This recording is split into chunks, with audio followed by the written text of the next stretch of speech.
हर युग में माँ दुर्गा ने किसी न किसी रूप में जन्म लिया है। कभी महिषासुर का संहार करने के लिए, कभी अन्याय को मिटाने के लिए, तो कभी समाज को आईना दिखाने के लिए।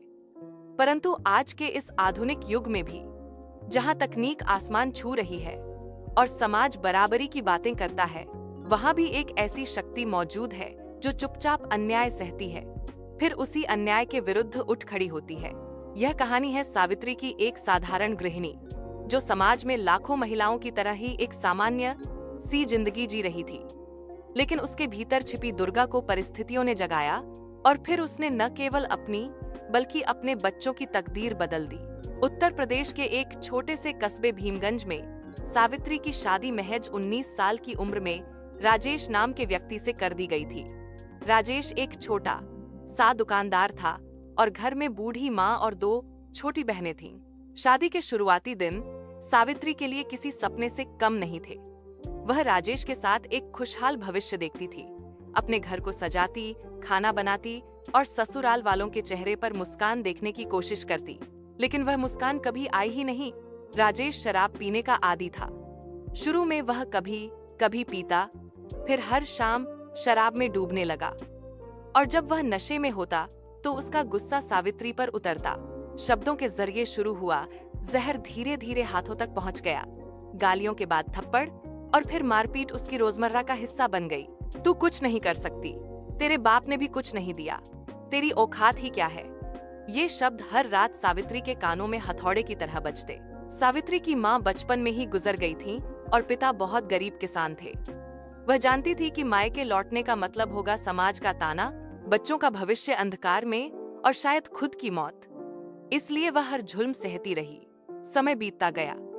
सावित्री के 2 बच्चे हुए, एक बेटा आदित्य 8 साल और एक बेटी आर्या 6 साल। अब वह सिर्फ एक औरत नहीं रही, वह एक माँ थी। लेकिन बच्चों के सामने हर रात उसका अपमान, उसकी चीखें और उसके आंसू उसके सीने को तोड़ देते थे। माँ, पापा फिर से तुम्हें मारे क्यों? आर्या के मासूम सवाल ने उसके दिल को छलनी कर दिया। उसने बेटी को सीने से लगाते हुए कहा, कभी कभी लोग गुस्से में कुछ गलत कर देते हैं, हमें उन्हें माफ करना चाहिए।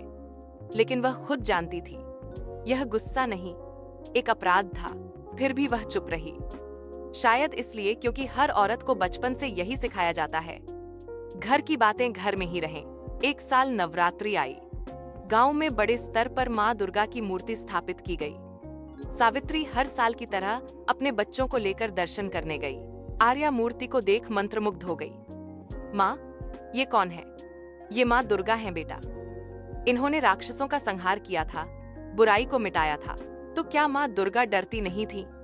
नहीं बेटा, माँ दुर्गा कभी नहीं डरती, वो हर औरत के अंदर रहती हैं। आर्या ने मासूमियत से कहा। तो फिर आप क्यों डरती हैं माँ? उस एक सवाल ने सावित्री को भीतर तक झकझोर दिया। वह पूरी रात उस मूर्ति के सामने बैठी रही।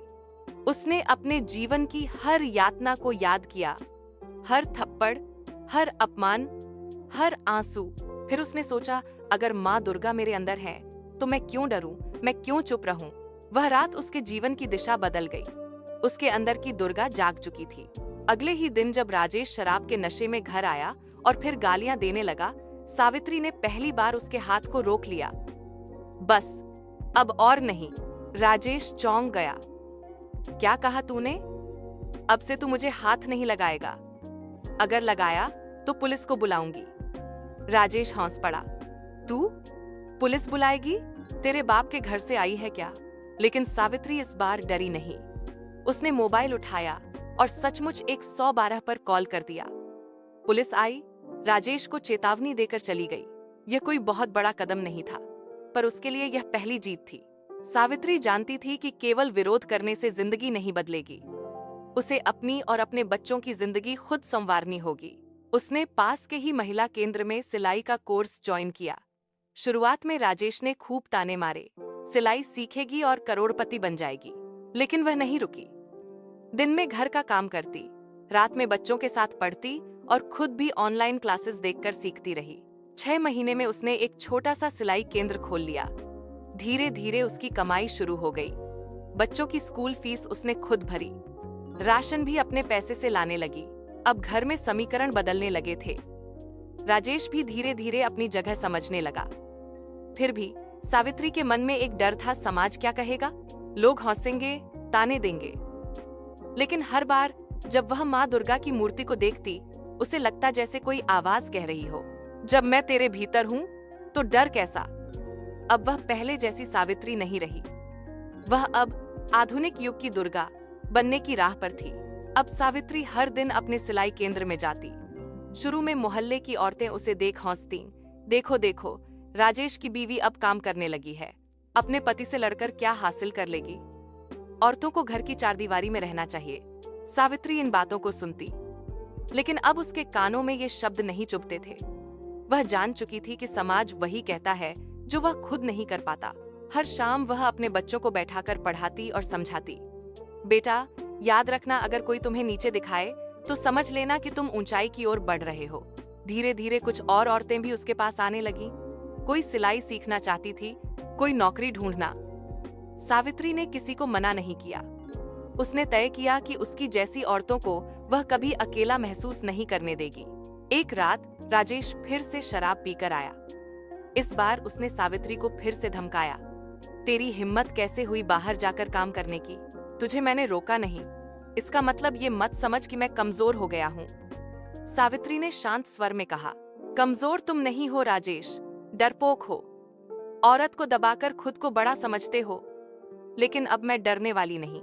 राजेश गुस्से में उबल पड़ा और हाथ उठाने की कोशिश की, लेकिन इस बार बच्चों ने बीच में आकर कहा, पापा अब माँ पर हाथ मत उठाना। राजेश के पैरों के नीचे से जमीन खिसक गई। उसे एहसास हुआ कि अब घर की कहानी बदल रही है। सावित्री ने फिर कहा, अब अगर तुमने हाथ उठाया या शराब में जिंदगी बर्बाद की तो मैं सिर्फ पुलिस ही नहीं, कोर्ट भी जाऊंगी। यह सुनकर राजेश कमरे से बाहर चला गया। उस दिन के बाद उसने कभी हाथ नहीं उठाया, लेकिन उसका व्यवहार ठंडा और बेरुखा हो गया। सावित्री का सिलाई केंद्र अब सिर्फ एक कमाई का जरिया नहीं था, बल्कि महिलाओं के लिए एक सहारा बन गया था। हर शाम 8-10 महिलाएं वहां इकट्ठा होती। कोई घरेलू हिंसा की कहानी सुनाती, कोई अपने सपनों की बात करती। सावित्री हर किसी को यही कहती, हम कमजोर नहीं हैं। अगर माँ दुर्गा असुरों का नाश कर सकती हैं, तो हम भी अपने अत्याचारों को खत्म कर सकते हैं।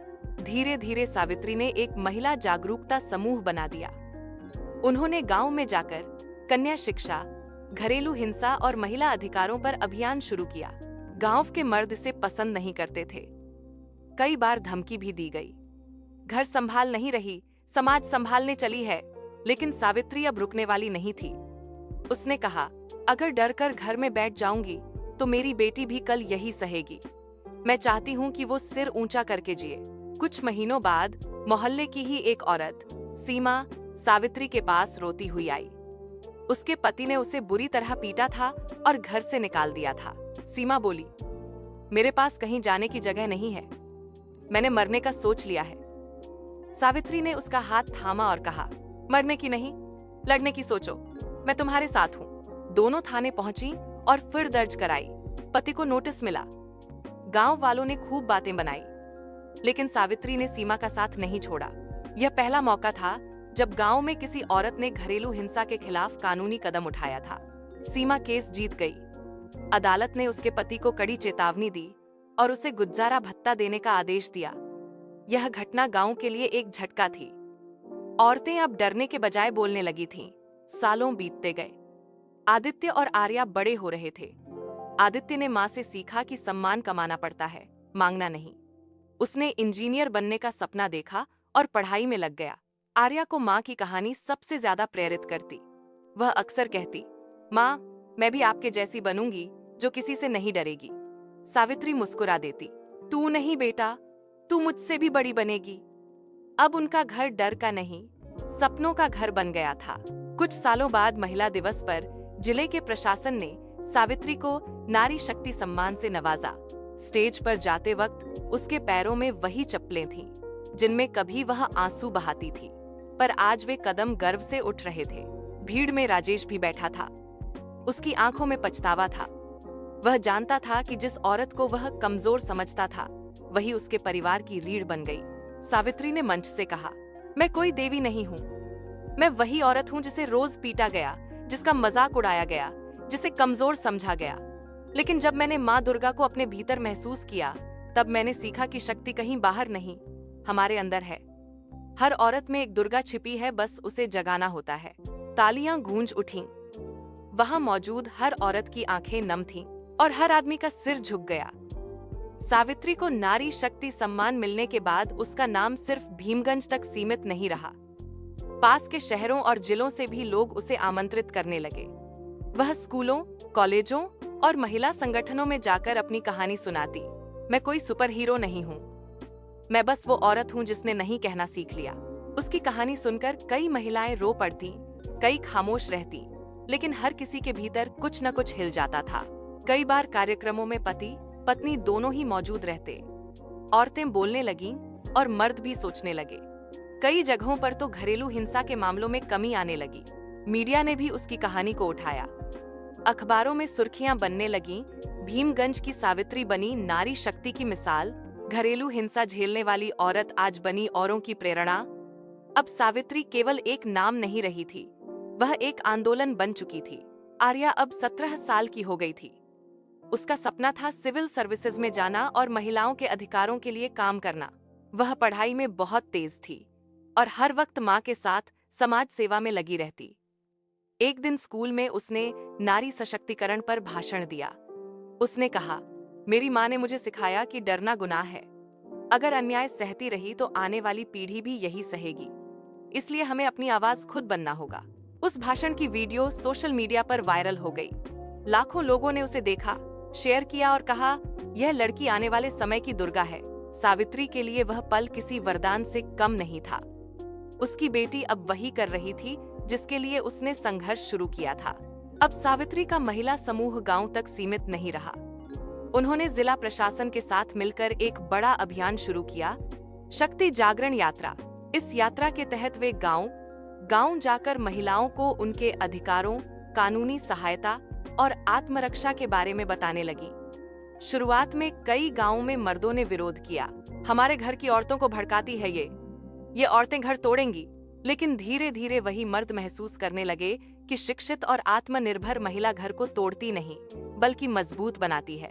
कई बार तो पति भी अपनी पत्नियों के साथ कार्यक्रमों में आने लगे। एक गांव में सावित्री की बात सुनकर एक बुजुर्ग महिला रो पड़ी। बेटी, काश तू 30 साल पहले आई होती तो मेरी जिंदगी भी बदल जाती। सावित्री ने उसका हाथ थामा। माँ, अब भी देर नहीं हुई।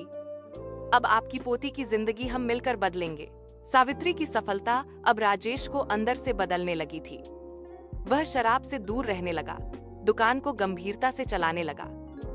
एक दिन उसने सावित्री से कहा, मुझे माफ कर दो, मैंने तुम्हें बहुत तकलीफ दी। सावित्री ने शांत मुस्कान के साथ कहा, मैंने कब का कर दिया राजेश, बस अब हम मिलकर अपने बच्चों के लिए अच्छा भविष्य बनाएंगे। उन दोनों के रिश्ते में अब डर नहीं था, बल्कि सम्मान था। राजेश अब उसके साथ हर कार्यक्रम में जाता और मंच पर कहता, मैंने अपनी पत्नी को कमजोर समझने की गलती की, लेकिन असली ताकत वही निकली। और मैं चाहता हूँ कि हर मर्द अपनी बीवी को एक साझेदार की तरह देखे, गुलाम की तरह नहीं। यह बदलाव सावित्री की जीत का सबसे बड़ा प्रमाण था।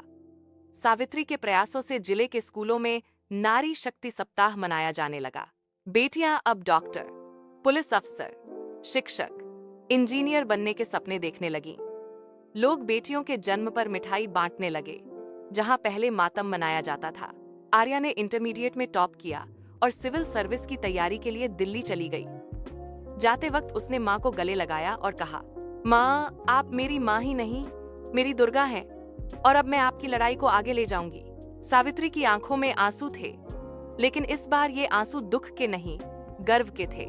कुछ सालों बाद आर्या ने अपसीएस पास कर लिया और महिला कल्याण विभाग में अधिकारी बन गई। उसने माँ को पहले कार्यक्रम में मुख्य अतिथि के रूप में बुलाया। भीड़ के सामने उसने कहा, आज अगर मैं यहाँ हूँ तो सिर्फ इसलिए कि मेरी माँ ने डर को हराया। उन्होंने मुझे सिखाया कि हर औरत के भीतर एक माँ दुर्गा रहती है, बस उसे पहचानने की जरूरत है। पूरा हॉल तालियों से गूंज उठा। सावित्री ने मंच से कहा, मेरे लिए इससे बड़ा पुरस्कार कुछ नहीं कि मेरी बेटी उस लड़ाई को जारी रखे जो मैंने शुरू की थी।